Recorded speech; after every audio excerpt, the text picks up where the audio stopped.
I'm going to start out and introduce Deborah Dotson. So Deborah can make her way to the stage. And we've had some nice phone calls with Deborah, really grateful to meet President Dotson and have her here speak to you about her nation. She's the first woman elected president of Delaware Nation. Can I get a yay, ha? All right. She was elected to a second term in 2021, so her people approve and want more, and that's a good thing. That's a good thing. During her terms as president, Ms. Dotson has provided proven leadership and worked alongside her governing board to promote changes that benefited Delaware Nation citizens. And I think if you look at your program, you can read a little bit more on her bio, but you'll get a clear understanding of the really varied responsibilities of a president of a federally recognized Native nation, and everything from infrastructure and housing and making sure folks stay healthy and that the economy of your nation is strong. It's really important to have strong leadership, and we're grateful, and I know that your tribal citizens are grateful as well. So please welcome to the dais President Deborah Dotson, Delaware Nation.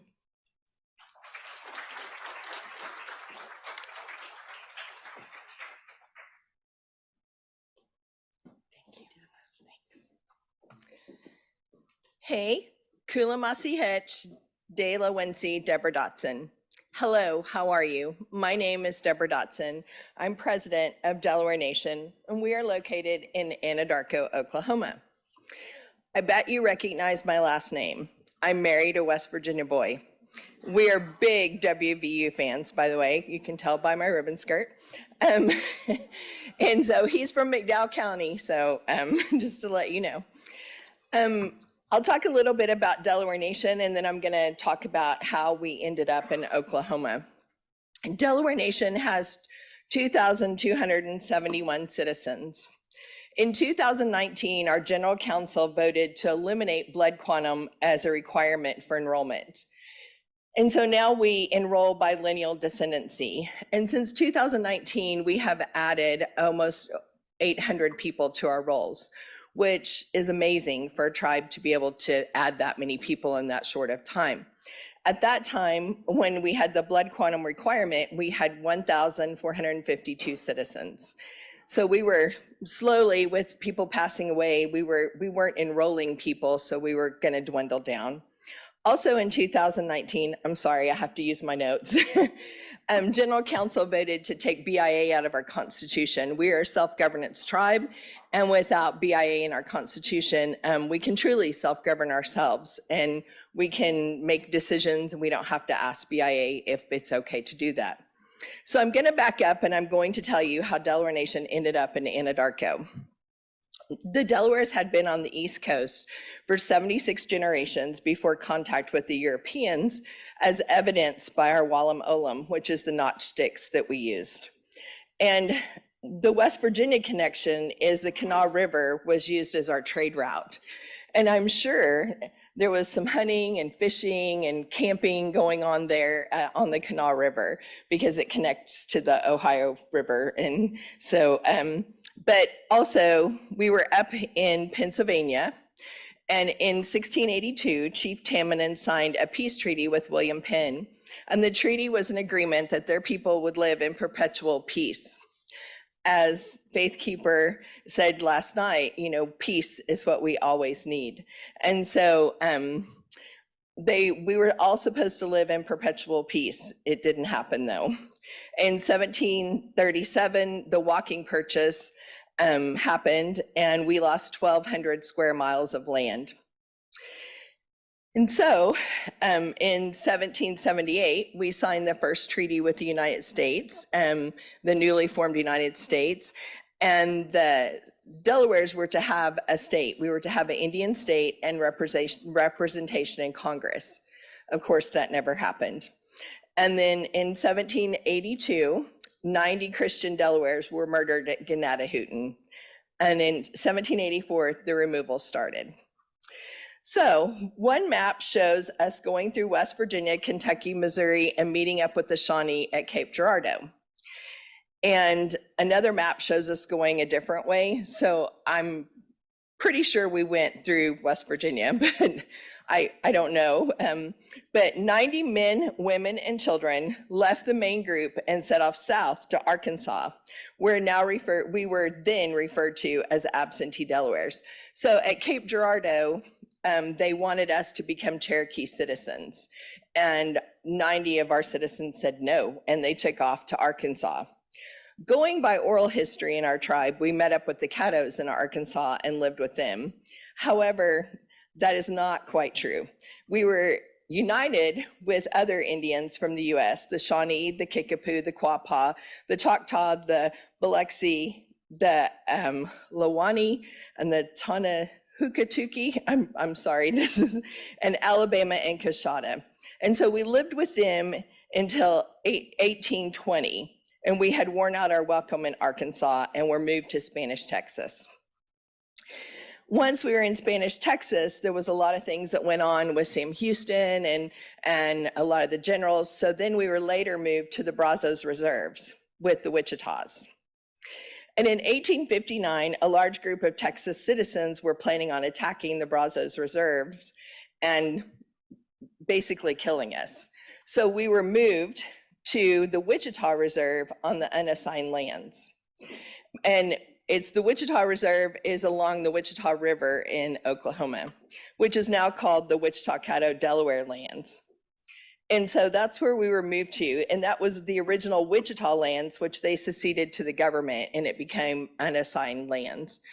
And now we have 2,600 acres that we share with the Wichitas and the Caddos. And I will just tell you, 3 sovereigns trying to share 2,600 acres is a very, sometimes it can be good, sometimes it can be bad. Let's just put it that way. And in 1901, when allotments were given out, they were given to Caddos or Wichitas. We have no Delaware allotments. We were either categorized as Caddos or Delawares. And that's very sad for us, because when we want to purchase allotted land, we can't, because the other tribes have the first right to purchase, and they usually do. And when our elders pass away. So that's the short of how we ended up there in Oklahoma. And as a tribe, we were doing things to survive until the Oklahoma Indian Reorganization Act happened in 1970. I want to say it was 1973, because we did our Constitution in 1973. So in 1973, that's when we voted on our Constitution, and we were able to establish that we were part of the Oklahoma Indian Reorganization Act. And then we had, of course, everybody's going to kind of laugh about this, but we had a bingo hall, and we did bingo for economic development. And that's how we had money. We were able to run our tribe other than grants. And then in 2006, we opened our first casino in Anadarko. It's called Gold River. And with proceeds from that, we were able to open another casino in 2012 in Hinton, Oklahoma. And with proceeds from that, we were able to fund our economic development, which is Delaware Nation Industries, and it's an IT 8A company. And we do a lot of IT 8A business, and we have contracts all over the world, some of them including the Department of State. We do security for the embassies, the Department of Navy, the Marines, and the Army. And with the proceeds from our company, from our 8A company, we were able to fund our education. We pay, if you're Pell ineligible, you receive $6,000 a semester to go to college. And if you're Pell eligible, you receive $3,000. We raised our funeral amount from $6,500 to $10,000 because people do not plan for a funeral. And we also have an elder card that we put a certain amount, a percentage on every year, so our elders can go buy glasses and hearing aids and anything they need. And that was something that we did. We did that last year. So I'm going to talk a little bit about when I am the first woman elected president, and we did have a woman in 1942 or 1948 to 1952, and she was appointed by the council. Being elected is the whole general council, the whole general council elected me. And so it was an honor to be the first woman elected. And I won by a landslide the first time, and I won by a landslide the second time. And I really, thank you. I really don't think it was, I think I was at the right time at the right place. And I think it was timing. I had a lot of good ideas, and we implemented those ideas, and actually, I thought they were great ideas, but you know, when you're in leadership, you find out some of your ideas aren't that great. But anyway, so we'll just say I had good ideas. But anyway, and there was a lot of things that we had. Our morale at the office was horrible, and I helped with change the morale. I let the employees help write the policies and procedures, which helped a whole lot. And I think a lot of times as a leader, we get in there and we think we're just going to change everything, and that doesn't work. I mean, we have a lot of problems that you do at the university, we have at the tribal offices. And so, I'm sorry, I just completely forgot what I was going to say. So going in and working, it was difficult because being the first woman, it was really hard. And people thought, oh, this is going to be fun and exciting. It really wasn't, because even though we're a matriarchal society, men had ran our tribe for a long time. And guys, I'm saying nothing bad about you. Really, I'm not. They did a great job. But you know, it was difficult because I would have people that would call and they would say, can I speak to your boss? They'd ask for the president and ask me if they could speak to my boss. And I'd say, I am the boss. And so they would, well, no, you're a big boss. Well, God, I mean, I don't know. So anyway, that was some of the things I went through. But on the tribal side and being, our tribe is flourishing. We're doing great. We're prospering. Right now, when I went into office in 2017, we had 11 grants and they totaled a little over 5 million. Right now, we have 34 grants and they're $46 million. We received the first broadband grant in Oklahoma. It was $7 million. We are building the biggest free Wi-Fi connection for Anadarko. And it will be public, so anybody will be able to go and get on the Wi-Fi connection, which is great. And then we have received a $3 million grant to purchase houses in Anadarko for our citizens. And that is very important because we do not have a lot of housing in Anadarko. The other thing that I would like to talk about besides the tribe is boarding schools. So the Riverside Indian Boarding School was built in 1871, and it was built on WCD land, and it burned in 1781. It was one of the first boarding schools in, I want to say, the southwest part of the United States. And that land has, and I'm outraged about it, there's a big lawsuit, so I'm just going to talk about it. The Wichita president built a history center and a convenience store on top of it, and now she has a casino on top of it. So I have been very outraged about it, and we have been in a lawsuit for 8 years over it. IBIA is slow, and so there was a ruling came down from the regional director, and he said that she needed to have a lease. She needed to have a lease. No, she needs to not have a casino on top of a boarding school site, not a lease.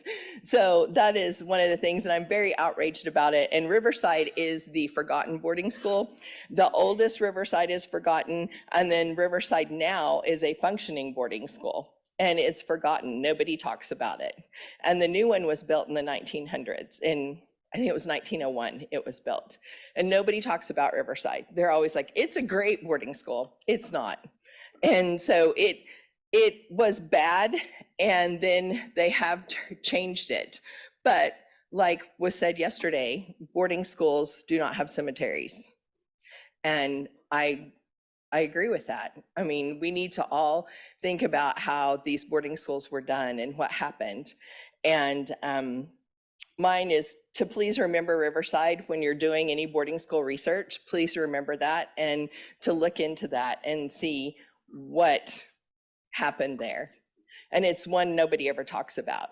And I don't know if anybody's ever heard of Riverside, except for people in Oklahoma. I don't know if you've ever heard of that, but it is a one in Oklahoma. And then the other thing I'd like to talk about is our treaty. I know that Cherokee Nation has asked Congress to seat their delegate, which is Kim Teehee. And I have told Chief Hoskin that I don't care if Kim Teehee gets seated. However, I want our delegate seated before her, since our treaty was 57 years prior to their treaty. So Chief Hoskin and I have had a lot of discussions. I went to DC. I've discussed it with representatives in DC. And when I was in DC, there was a lack of knowledge with the representatives. I actually had a House of Representative person tell me, I don't know a document that the Continental Congress created that we have upheld. And I went, excuse me? I was like, what? It just kind of shocked me that that statement was made. I think that our House of Representatives and our Congress do not understand history, and they don't understand Native history. And I think we need to educate people on history, and especially representatives and Congress, because how can you govern a nation if you don't know anything about our history? I mean, to make that statement, I was shocked. And not because it was our treaty, I was just shocked. They said, any document. Well, I can think of a few, but I'm just like, okay. But we need to educate them. And I think we have a bigger problem I'm gonna get off on political, but I think we have a bigger problem. We need to have our representatives educated, and they need to be educated about Native rights, and they also need to be educated about just American history. And I feel like that's one of the things that we really, really need to strive to do. And that's all I have. I know Bonnie said I could talk 45 minutes, but I don't talk 45 minutes. I'm gonna leave it to Brad because he's got a lot. And we have the same history till Cape Girardeau. So thank you so much for listening to me. I really appreciate it. Thank you, Bonnie, and thank you for everybody from West Virginia for inviting us. Thank you. Sure. Some questions? No. Thanks. Let me mention to our in-house audience, these yellow cards are on your banquet tables. And if you have a question that you would like to ask, if you would write your question down on the yellow card, and you can take it over to Jennifer, Dr. Jennifer Thornton. She's waving her hand. She's our Q&A moderator. And we want you to do this because Jennifer has a microphone over there, and that way our Zoom audience can hear the questions as well. So that's important. And if you absolutely want to ask your own question, you can go on over, and Jennifer will hand over the mic. But there's a 30-minute time limit on questions, so meaning you don't get long-winded. Faithkeeper Lyons told us that last night when he was taking Q&A. He said, no statements, only questions, so he can call the shots. So does anyone here in our ballroom audience have a question for President Dotson before we move on to our next presenter? Okay. Ron Allen. Citizen extraordinaire here in Morgantown. He's got a question. Ron Allen, that's about it. I have a question. Sure. You just hit on something that is important to me, is the fact that in our schools today, let me back up. I'm sorry, I'm getting ready to make a statement. Uh-oh, okay. So I'm gonna back up and ask a question. What is your plan to go about educating our Congress? We need to educate, actually, in West Virginia, our state legislatures. I'd like to know, how do we go about doing that? I would say that you meet with as many of them as possible and you educate them, see if you can have luncheons, talk to them. Chief Kilscrow and I will be in Pennsylvania on Thursday speaking to the Pennsylvania House of Representatives to educate them. There's 30 House of Representatives that are representatives that are coming to a luncheon, and we're going to educate them on our tribes. And so I would say to invite them to a luncheon and educate them, tell them history. I mean, that's the only thing I can think of and the only plan. And if we have to do it with every state, we have to do it. We have to get out there and do it. Good question. Hi, I'm Caro Elliott. I am an AmeriCorps member serving with the Appalachian Forest National Heritage Area, working on. Oh, sorry, sorry about that. So I'm an AmeriCorps member serving with the Appalachian Forest National Heritage Area, working on a project to collect stories from the history of the United States, creating a more full history. What have been some of like the successful moments you've had in educating? What are some of the things that you think, I mean, and this is kind of a repeat of the previous question, but what are some of the like strategies, things you find hopeful, things you find successful? I think it's when you educate someone and they say, I didn't know that. I didn't know you signed the first treaty. I didn't know there was a treaty before, you know, a certain treaty. And I didn't know that we promised you that you would have a state, that we would have a 14th state. And I think that's, and then they say, we'll look into it. We'll have people look into that. And I think that's a success, because just getting someone to listen to you and to hear what you're saying, you know, because you can speak to a lot of people, but they really don't hear you, and that they hear and they're absorbing it. I think that's a big success. Was there one more? Yeah, so we have a question. Would you please describe how the transmission of cultural knowledge, so perhaps ceremonies or language, is being supported? In our tribe? Yes. We have committees that work on that, and we also have to support it financially. So we do spend a lot of time and a lot of manpower to do that. That is very important to us. And we have meetings every week. We have elders that, I was just complaining last night about some elders, but we have elders that come every week and they meet and talk about culture and what we're going to do and how we're going to get it to the youth. So thank you for taking those questions. Deborah, before you leave the stage, would you mind stepping to your left a little bit? I want everyone to see this amazing ribbon dress that Deborah had made. It's got the flying WV on it, the logo for West Virginia University. It's got our gold and blue colors. So I just have to hand it off to her. And the ribbon skirt she wore yesterday had an applique of the Mountaineer on it. So I guess full disclosure, Deborah happens to be married to a West Virginia boy. So I guess the gold and blue runs in Oklahoma as well. So yeah, thank you, Deborah. You look lovely, and thank you for your wonderful talk. Appreciate it. Thank you. And in response to those questions about educating the legislators, I always tell my students, some of them are in the room, you're going to grow up professionally, grow up and grow into roles where you may be on county commissions and in state legislatures or beyond. And you'll have to understand some things. You'll have to be the one in the room maybe who says, no, that's not correct, and that's not true. Or, by the way, there's a law that applies to that, and that needs to kick in here. So I think if we all keep doing our part on education, that'll begin to chip away at the larger problem. So thank you, Deborah, and thank you for the wonderful questions.